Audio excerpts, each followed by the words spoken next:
Halo sahabat nonton, siapa nih yang penasaran dengan kelanjutan cerita dari drama Brewing Love? Yuk kita mulai jalur cerita kelanjutan episode 7 ya. Setelah kaget bertemu seperti itu di rumah orang tua Minju, Minju dan Yongjung pun berbicara berdua. Sementara Minju gembira dan bahagia karena akhirnya dia bertemu dengan penyelamat hidupnya, Yongju malahan seperti merasakan kesedihan yang mendalam, yang tentunya dilihat oleh Minju. Dan hal ini sangat membuat Minju khawatir.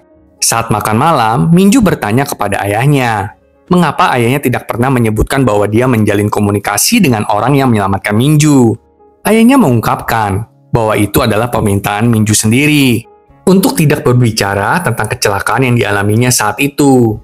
Saat Yongju bersiap untuk pergi dari rumah orang tua Minju, Minju meminta Yongju untuk tinggal dan berbicara dengannya. Tapi tiba-tiba Minho datang dan mengucapkan perpisahan untuk Yongju. Jadi Yongju pulang deh tanpa berbicara dengan Minju. Melihat tingkah Yongju, Minju makin merasa gelisah. Di rumah, Yongju merenungkan ketika dulu Yongju menyelamatkan Minju. Waktu itu, saat Yongju pulang ke rumah, Yongju mendapati neneknya sudah terjatuh di lantai. Yongju sepertinya masih diliputi rasa bersalah dan kebingungan. Apakah dulu itu dia membuat pilihan yang tepat? Keesokan paginya, Arum berencana untuk merayakan ulang tahunnya dengan pergi makan bersama dengan kedua orang tuanya. Tapi Arum kecewa ketika kedua orang tuanya datang terlambat. Gak sampai di sana, ibu Arum merasa membuang-buang waktu karena undangan Arum ini. Sedangkan ayah Arum sibuk mainan handphone untuk mengecek harga saham. Saat makan bersama pun mereka pun berdebat. Arum memberitahu mereka bahwa dia ingin menikah dan menjadi ibu yang lebih baik daripada ibunya. Mendengar itu, ibu Arum mengklaim kalau dia sudah memberikan semua yang terbaik dan premium saat Arum kecil. Arum bukannya tidak bersyukur, tapi dia merasa tidak dicintai. Karena yang diberikan oleh orang tuanya hanyalah uang, bukanlah kasih sayang. Namun orang tua Arum mengabaikan perkataan Arum, dan malahan pergi untuk rapat dan meninggalkan Arum sendirian. Namun di restoran yang sama, Arum melihat Chanwi bersama dengan 4 orang, di mana Chanwi menerima video call dari orang tuanya yang sedang jalan-jalan ke luar negeri. Ternyata keempat orang itu adalah adik-adik Chanwi, dan mereka sedang merayakan ulang tahun salah satu dari adik Chanwi. Dengan sedih, Arum membayangkan mengalami cinta dalam keluarga yang seperti itu. Saat Arum hendak pulang, dia berpapasan dengan Chanwi. Chanwi menyapa Arum dan memperkenalkannya kepada keempat adik-adiknya itu. Kemudian mereka pun berpisah. Sedangkan Arum pergi ke tos serba sendirian sambil memakan sebuah roti. Ketika itu tiba-tiba Chanwi mengejutkan Arum dengan memberikan setumpuk kue coklat kecil beserta sebuah lilin di atasnya. Hal ini tentu saja mengangkat semangat Arum. Keesokan harinya, Yongju dan timnya kembali ke desa untuk bertemu dengan Minju. Namun di tengah perjalanan, Yongju melihat anggota tim Minju lalu menyapa mereka. Mereka lalu bercerita kalau Minju itu sepertinya sudah kesesem banget sama Yongju. Setelah itu, Yongju berjalan ke pabrik bir Naro dan Minju menghampirinya. Tapi Yongju tampaknya menghindari Minju. Yongju seperti menjaga jarak, terbebani oleh rasa bersalahnya yang belum terselesaikan. Tim lalu bertukar pikiran tentang ide untuk bir yang baru, yang akan mereka ciptakan bersama dengan Minju. Minju kemudian bereksperimen dengan ide-ide dari seluruh anggota tim dan membuat resep bir baru. Seluruh pembuatan bir baru ada 8 langkah. Minju melakukan semuanya dengan yang terbaik, seksama dan hati-hati. Semoga aja bir baru ide mereka ini akan sukses ya. Sementara menunggu hasil dari bir itu, mereka pun mengobrol, membicarakan masa lalu bagaimana Yongju dan Chanwi saling mengenal di Satgas khusus, dan akhirnya berteman. Kemudian Chanwi menawarkan diri untuk membeli kopi untuk seluruh anggota. Chanwi menggunakan motor milik Minju, lalu meminta Arum untuk menemaninya. Selama perjalanan, Arum iri dengan keluarga Chanwi yang tampak bahagia. Tapi Chanwi mengungkapkan bahwa ia juga punya masalahnya sendiri. Chanwi bahkan kabur dari rumah. Candaan mereka yang menyenangkan berubah menjadi akrab saat Arum memeluk Chanwi. Hal ini membuat Chanwi bingung dan senang tentunya. Sedangkan di tempat lain, Yongju mengingat kembali rasa bersalahnya di masa lalu, dan merenungkan bagaimana ia melewatkan panggilan telepon neneknya saat dirinya menyelamatkan Minju. Sehingga Yongju terlambat untuk menolong neneknya itu. Minju lalu menemui Yongju dan menanyakan kenapa Yongju seperti menghindarinya. Minju meminta Yongju mengambil waktu untuk memproses perasaannya, tapi tanpa menghindari Minju. Yongju mengakui kalau memang dirinya banyak pikiran akhir-akhir ini, tapi berjanji untuk menata pikirannya, tanpa menghindari Minju. Percakapan mereka terputus saat Bom memberitahu Yongju kalau ayah Rao pingsan, dan segera Minju, Yongju, dan Rao bergegas ke rumah sakit. Di rumah sakit, Rao bertemu dengan ibunya, dan di sana dokter mengatakan kalau ayah Rao kena stroke iskemik dan harus menjalani operasi darurat sekarang juga. Dokter meminta Rao untuk menandatangani formulir persetujuan operasi, karena saat itu ibu Rao terlihat kalut. Rao pun jadi sangat panik. Tapi Yongju turun tangan untuk membimbing Rao menjalani proses tersebut.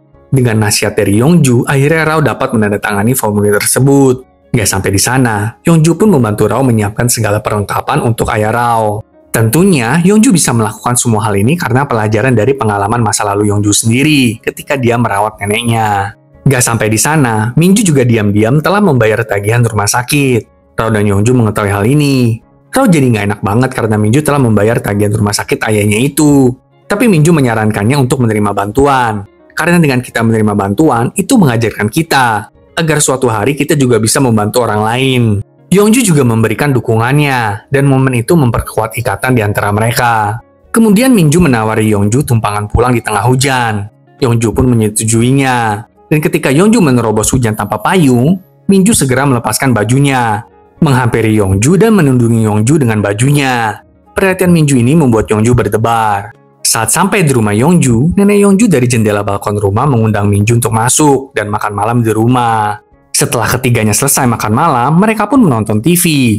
Saat itu, Yongju tertidur. Melihat perhatian Minju, nenek Yongju meminta Minju untuk akur dengan Yongju. Minju lalu memberitahu nenek Yongju tentang perasaan sukanya kepada Yongju dan berjanji untuk menjaganya. Saat Minju membaringkan Yongju ke tempat tidur di kamar Yongju, Minju sedikit memeriksa kamar Yongju. Ketika itu, nenek Yongju meminta agar Minju membuka sebuah kotak di bawah meja kamar Yongju.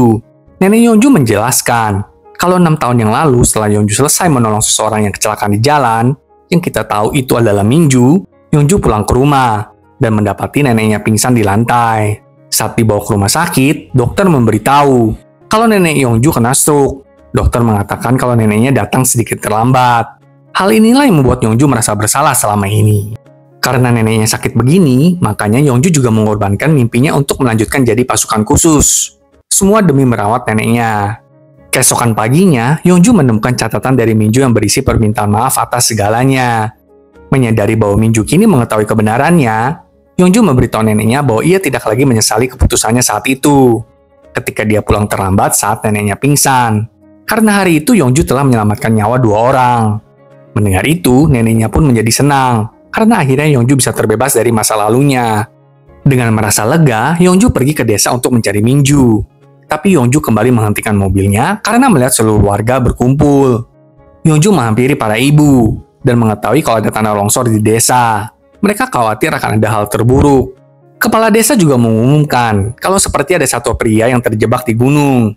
Dan kemudian meminta para warga untuk memeriksa anggota keluarga mereka masing-masing. Mendengar itu, Yongju langsung mengkhawatirkan Minju. Tapi para ibu yakin kalau pria yang disebutkan kepala desa bukanlah Minju. Yongju segera bergegas ke rumah Minju dan Chanwi ada di rumah itu. Chanwi memberitahu Yongju kalau Minju sedang pergi camping.